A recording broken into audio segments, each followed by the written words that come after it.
Dear students, welcome back to Shumurthi's Academy YouTube channel. ಇವತ್ತಿನ ವಿಡಿಯೋದಲ್ಲಿ ನಾನು ನಿಮಗೆ ನಿಮ್ಮ ಒಂದು ಪ್ರಾಕ್ಟಿಕಲ್ ಎಕ್ಸಾಮ್ಗೆ ಸಂಬಂಧಪಟ್ಟಂಥ ಇನ್ಫಾರ್ಮೇಷನ್ನ ಕೊಡ್ತಾ ಇದ್ದೀನಿ. ಸೊ ಈ ಒಂದು ಸರ್ಕ್ಯುಲರು PU ಡಿಪಾರ್ಟ್ಮೆಂಟ್ ಕಡೆಯಿಂದ ಇವತ್ತು ಅಪ್ಡೇಟ್ ಮಾಡಿದ್ದಾರೆ. ಯಾವಾಗ ನಿಮ್ಮ ಪ್ರಾಕ್ಟಿಕಲ್ ಎಕ್ಸಾಮ್ಸ್ ನಡೆಯುತ್ತೆ, ಯಾವ ರೀತಿ ನಡೆಯುತ್ತೆ, ಪ್ರತಿಯೊಂದು ಡೀಟೇಲ್ಸ್ನ ತಿಳಿಸ್ಕೊಡ್ತೀನಿ. ವಿಡಿಯೋನ ಸಂಪೂರ್ಣವಾಗಿ ನೋಡಿ. ನೀವೇನಾದರೂ ಫಸ್ಟ್ ಟೈಮ್ ನಮ್ಮ ಯೂಟ್ಯೂಬ್ ಚಾನಲ್ ನೋಡ್ತಾ ಇದ್ದರೆ ಈ ಕೂಡಲೇ ಚಾನಲ್ಗೆ ಸಬ್ಸ್ಕ್ರೈಬ್ ಆಗಿ ಪಕ್ಕದಲ್ಲಿರೋ ಬೆಲ್ ಐಕನ್ನ ಕ್ಲಿಕ್ ಮಾಡಿ ಆಲ್ ನೋಟಿಫಿಕೇಷನ್ನ ಆನ್ ಮಾಡ್ಕೊಳ್ಳೋದ್ರಿಂದ ನಾನು ಅಪ್ಲೋಡ್ ಮಾಡೋ ಎಲ್ಲ ವೀಡಿಯೋಸು ನಿಮಗೆ ನೋಟಿಫಿಕೇಷನ್ ಮುಖಾಂತರ ಸಿಗುತ್ತೆ. ಸೊ ಯಾವುದೇ ವೀಡಿಯೋಸ್ ಕೂಡ ನಿಮಗೆ ಮಿಸ್ ಆಗಲ್ಲ ಸಬ್ಸ್ಕ್ರೈಬ್ ಆಗೋದ್ರಿಂದ. ಹಾಗೆ ನೀವು ನಮ್ಮನ್ನು ಟೆಲಿಗ್ರಾಮ್, ಇನ್ಸ್ಟಾಗ್ರಾಮ್ ಹಾಗೆ ವಾಟ್ಸಪ್ಪಲ್ಲಿ ಕೂಡ ಫಾಲೋ ಮಾಡ್ಬೋದು. ಆ ಚಾನಲ್ ಲಿಂಕ್ ಡಿಸ್ಕ್ರಿಪ್ಷನಲ್ಲಿ ಕೊಟ್ಟಿರ್ತೀನಿ, ಒಮ್ಮೆ ಚೆಕ್ ಮಾಡಿ. ಸೊ ಇಲ್ಲಿ 2025ರ ದ್ವಿತೀಯ PUC ಪ್ರಾಯೋಗಿಕ ಪರೀಕ್ಷೆಗಳನ್ನು ನಡೆಸುವ ಕುರಿತು. ಸೊ ಇಲ್ಲಿ ಸೆಕೆಂಡ್ PUC ಏನು ಪ್ರಾಕ್ಟಿಕಲ್ ಎಕ್ಸಾಮ್ಸ್ ಇದೆ, PCMB CS ಇರ್ತಾರೆ, ಅವ್ರಿಗೆ ಅದ್ರ ಬಗ್ಗೆ ಸರ್ಕ್ಯುಲರ್ನ ಕೊಟ್ಟಿದ್ದಾರೆ. ದ್ವಿತೀಯ PUC ಪ್ರಾಯೋಗಿಕ ಪರೀಕ್ಷೆಗಳನ್ನು ಜಿಲ್ಲಾ ಮಟ್ಟದಲ್ಲಿ ಆಯಾ ಜಿಲ್ಲಾ ಉಪನಿರ್ದೇಶಕರ ನೇತೃತ್ವದಲ್ಲಿ ಇವಾಗ ಡಿಸ್ಟಿಕ್ ವೈಸು ನಿಮಗೆ ಪ್ರಾಕ್ಟಿಕಲ್ ಎಕ್ಸಾಮ್ಸ್ ನಡೆಯುತ್ತೆ. ಆ ಒಂದು ಡಿಸ್ಟಿಕ್ ವೈಸಲ್ಲೇ ನಿಮಗೆ ಪ್ರಾಕ್ಟಿಕಲ್ ಎಕ್ಸಾಮ್ ಕೂಡ ಕಂಡಕ್ಟ್ ಮಾಡ್ತಾರೆ. ಓಕೆನಾ. ಇಲ್ಲಿ ಯಾವಾಗ ಬರ್ತಾ ಇದೆ ನಿಮಗೆ ಅಂತಂದರೆ ಜನವರಿ 27ನೇ ತಾರೀಕಿಂದ ಫೆಬ್ರವರಿ 15ನೇ ತಾರೀಕು ತನಕ ನಿಮಗೆ ಒಂದು ಪ್ರಾಕ್ಟಿಕಲ್ ಎಕ್ಸಾಮು ನಡೆಯುತ್ತೆ. ಇಲ್ಲಿ ನೋಡ್ಬೋದು, ಉಪನಿರ್ದೇಶಕರ ನೇತೃತ್ವದಲ್ಲಿ ಪ್ರತಿ ವರ್ಷ ನಡೆಸಲಾಗುತ್ತಿದ್ದಂತೆ 2024-25ರ ಶೈಕ್ಷಣಿಕ ಸಾಲಿನಲ್ಲೂ ಸಹ ಪ್ರಾಯೋಗಿಕ ಪರೀಕ್ಷೆಗಳನ್ನು 2025ರ ಜನವರಿ ಫೆಬ್ರವರಿ ಮಾಹೆಯಲ್ಲಿ ದಿನಾಂಕ 27ರಿಂದ 15ನೇ ಅಂದರೆ 27 ಜನವರಿಯಿಂದ ಫೆಬ್ರವರಿ 15ನೇ ತಾರೀಕು ತನಕ ನಡೆಸುವ ಸಂಪೂರ್ಣ ಜವಾಬ್ದಾರಿಯು ಆಯಾ ಜಿಲ್ಲಾ ಉಪನಿರ್ದೇಶಕರದ್ದಾಗಿರುತ್ತದೆ. ಸೊ ಪ್ರತಿ ವರ್ಷ ನಿಮಗೆ ಏನು ಡಿಸ್ಟಿಕ್ ವೈಸು ಪ್ರಾಕ್ಟಿಕಲ್ ಎಕ್ಸಾಮ್ಸ್ನ ಕಂಡಕ್ಟ್ ಮಾಡ್ತಾಯಿದ್ರು, ಅದೇ ರೀತಿಯಾಗಿ ಈ ವರ್ಷ ಕೂಡ ಕಂಡಕ್ಟ್ ಮಾಡ್ತಾ ಇದ್ದಾರೆ. ಸೊ ಜನವರಿ 27ರಿಂದ ಶುರುವಾಗುತ್ತೆ. ನಿಮ್ಮ ಕಾಲೇಜಲ್ಲಿ ಇದ್ರ ಬಗ್ಗೆ ನಿಮಗೆ ಅಪ್ಡೇಟ್ ಕೊಡ್ತಾರೆ. ನೀವು ಯಾವ ಬ್ಯಾಚಲ್ಲಿ ಬರ್ತೀರಾ, ಸೊ ಅಡ್ಮಿಟ್ ಕಾರ್ಡ್ ನಿಮಗೆ ಯಾವಾಗ ಸಿಗುತ್ತೆ ಅದನ್ನೆಲ್ಲ ಕೂಡ ಹೇಳ್ತೀನಿ. ಪ್ರಾಯೋಗಿಕ ಪರೀಕ್ಷೆಗಳಿರುವ ವಿಷಯಗಳಲ್ಲಿ ವಿದ್ಯಾರ್ಥಿಗಳು ಪ್ರಾಯೋಗಿಕ ಪರೀಕ್ಷೆಗಳಲ್ಲಿ ಗರಿಷ್ಠ ಅಂಕಗಳನ್ನು ಪಡೆದು ತಾತ್ವಿಕ ಪರೀಕ್ಷೆಯಲ್ಲಿ ಕನಿಷ್ಠ ಅಂಕಗಳನ್ನು ಪಡೆಯುತ್ತಿರುವುದು ಮಂಡಳಿಯ ಗಮನಕ್ಕೆ ಬಂದಿರುತ್ತದೆ. ಇದು ಪ್ರಾಯೋಗಿಕ ಪರೀಕ್ಷೆಗಳ ಮೌಲ್ಯಮಾಪನದ ಪವಿತ್ರತೆಯ ಬಗ್ಗೆ ಸಂದೇಹ ಮೂಡಿಸುತ್ತದೆ. ಇದನ್ನು ಮಂಡಳಿಯು ಗಂಭೀರವಾಗಿ ಪರಿಗಣಿಸಿದ್ದು 2024-25ರ ಪ್ರಾಯೋಗಿಕ ಪರೀಕ್ಷೆಗಳನ್ನು ನಡೆಸುವಲ್ಲಿ ಈ ಕೆಳಗಿನ ಕಟ್ಟುನಿಟ್ಟಿನ ಕ್ರಮಗಳನ್ನು ತೆಗೆದುಕೊಳ್ಳಲು ಜಿಲ್ಲಾ ಉಪನಿರ್ದೇಶಕರುಗಳಿಗೆ ಸೂಚನೆ. ಸೊ ಇಲ್ಲಿ ಏನು ಕೂಡ ಇಶ್ಯೂಸ್ ಆಗಬಾರ್ದು ಪ್ರಾಕ್ಟಿಕಲ್ ಎಕ್ಸಾಮ್ ನಡಿಬೇಕಾದ್ರೆ.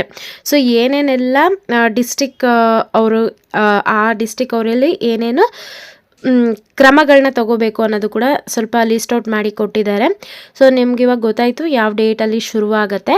ಸೊ ಇಲ್ಲಿ ನೀವು ಮಿನಿಮಮ್ ಮಾರ್ಕ್ಸು ನೀವು ಸ್ಕೋರ್ ಮಾಡಲೇಬೇಕಾಗತ್ತೆ.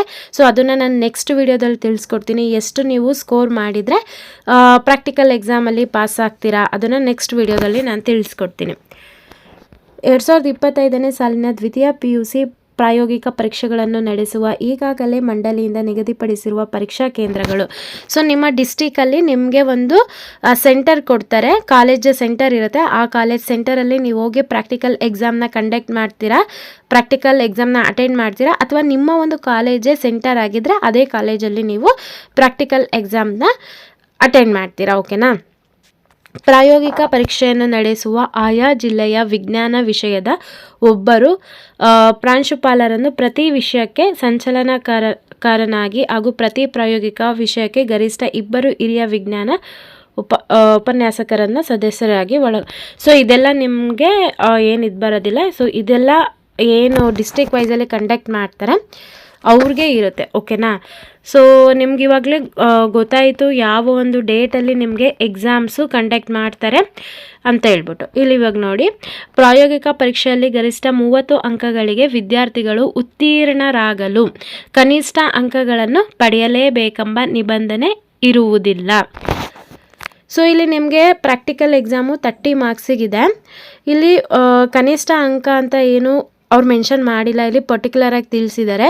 ತಾತ್ವಿಕ ಪರೀಕ್ಷೆಯಲ್ಲಿ ಗರಿಷ್ಠ 70 ಅಂಕಗಳಿಗೆ ವಿದ್ಯಾರ್ಥಿಗಳು ಉತ್ತೀರ್ಣರಾಗಲು ಕನಿಷ್ಠ 21 ಅಂಕ ಬೇಕು. ಸೊ ನೀವೇನು ಮಾಡಬೇಕು, ಫೈನಲ್ ಎಕ್ಸಾಮಲ್ಲಿ ನಿಮಗೆ 70 ಮಾರ್ಕ್ಸಿಗೆ ಎಕ್ಸಾಮ್ನ ಕಂಡಕ್ಟ್ ಮಾಡ್ತಾರೆ. ಲೈಕ್ ಫಾರ್ ಎಕ್ಸಾಂಪಲ್ ಈಗ ಫಿಸಿಕ್ಸ್ ಏನಿದೆ, ಫಿಸಿಕ್ಸು ನಿಮಗೆ ಫೈನಲ್ ಎಕ್ಸಾಮಲ್ಲಿ 70 ಮಾರ್ಕ್ಸ್ ಬರುತ್ತೆ, 30 ಮಾರ್ಕ್ಸು ಪ್ರಾಕ್ಟಿಕಲ್ ಬರುತ್ತೆ.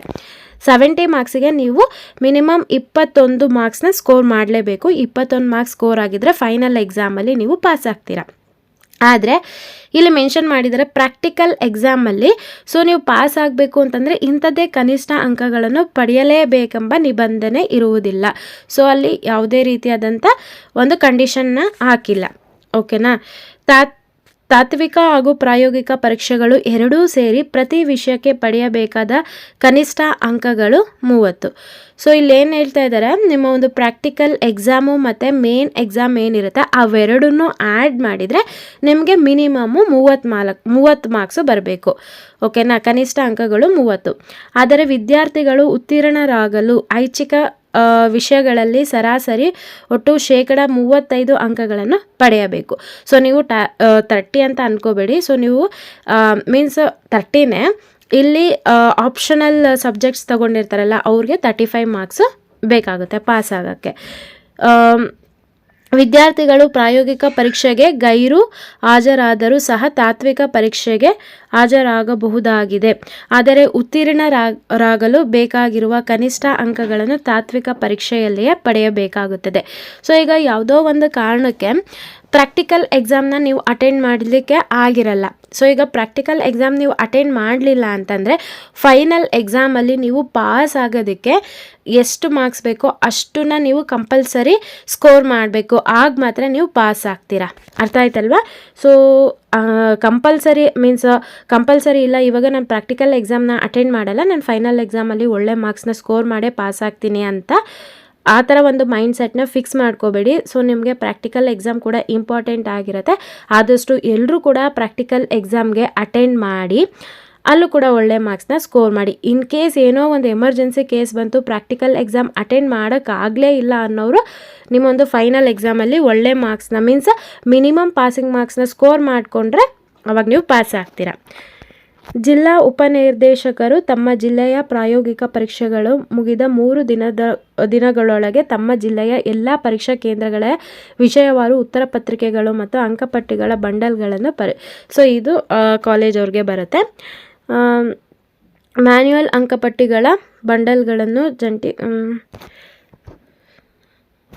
ದ್ವಿತೀಯ PUC ಪರೀಕ್ಷೆ 1ರ ಫಲಿತಾಂಶ ಪ್ರಕಟಗೊಂಡ ನಂತರ ಪ್ರಾಯೋಗಿಕ ಪರೀಕ್ಷೆಯ ಫಲಿತಾಂಶದಲ್ಲಿ ನ್ಯೂನತೆಗಳಿದ್ದಲ್ಲಿ 10 ದಿನಗಳೊಳಗಾಗಿ ಪೂರಕ ದಾಖಲೆಗಳೊಂದಿಗೆ ಮಂಡಳಿಯನ್ನು ಸಂಪರ್ಕಿಸಲು ಕಾಲೇಜಿನ ಪ್ರಾಚಾರ್ಯರಿಗೆ ಸೂಚಿಸುವುದು. ಯಾವುದೇ ಕಾರಣಕ್ಕೂ ವಿದ್ಯಾರ್ಥಿಗಳನ್ನಾಗಲಿ ಅವರ ಪೋಷಕರನ್ನಾಗಲಿ ಮಂಡಳಿಗೆ ಈ ಸಂಬಂಧ ಕಳಿಸಬಾರದು.